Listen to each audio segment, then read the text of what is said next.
Because if you're looking at your bank account and it looks pretty healthy, we can sometimes go, oh, that's all right, yeah. But if we haven't planned for the future, we could be using cash that we should be putting in reserve.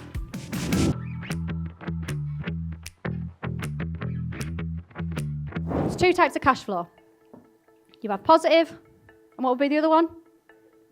Negative. Absolutely. And we want to be in the positive. Now, the more that you're able to get to grips with cash flow and know your numbers, the more you will start to feel very, very confident in the decisions you make in your business. Because you will know when you should be making them, when you should be spending money, and when you shouldn't. So I know in this room, and I've seen it throughout the years, people, many business owners that might be at a point where they go, I want to expand or I want to bring another member of the team in. I don't want to wear all these hats. But I'm scared because I don't know if I'm going to be able to afford it, and I don't know if it's the right thing to do, and I don't know any of it.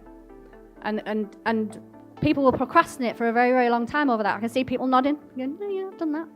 But if you know your cash flow, you won't do it, because you will look and you'll say, okay, if I bring that person on, and if they're a fee earner in my business and they're going to bring money in, which should bring me more money in, I know if I then start paying that wage, I'm not going to create the business any strain on it at that point in time, because I can see that my cash flow tells me I will have money. And often we don't make decisions because we don't know whether we can afford it or whether it's the right thing at that time. And your cash flow is there to help you predict what is the right and the wrong time to do something. So in our businesses, every month in this room, I bring my team together and I will look across all of my businesses, and I will first of all look at the cash flow. So I have a statement where I can see my cash flow doesn't just have one business, it has every single one of my businesses in it. And then at the top, I have every cash flow for every single business, and then I have my group.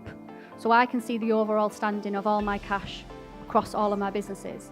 And it will be in this room, and I will analyse the cash flow, and I will say to my FC, and I'll say, look, I'm going to be reinvesting X amount of money, and I'm looking to do it then. And she'll drop it into my cash flow forecast. And then it lets me know, is that the right time to do it? Am I going to put too much strain on what I call some of my businesses the golden goose? Am I going to be putting strain on the core businesses for a new venture? So it allows me very quickly to go, is that the right timing for it? Or do I need to push things forward? Or back, should I say? And that's what cash flow will let you know if you start to plot it properly. It'll give you that confidence. And also to know that you don't then start spending money that really you shouldn't be spending. Because if you're looking at your bank account and it looks pretty healthy, we can sometimes go, oh, that's all right, yeah. But if we haven't planned for the future, we could be using cash that we should be putting in reserve.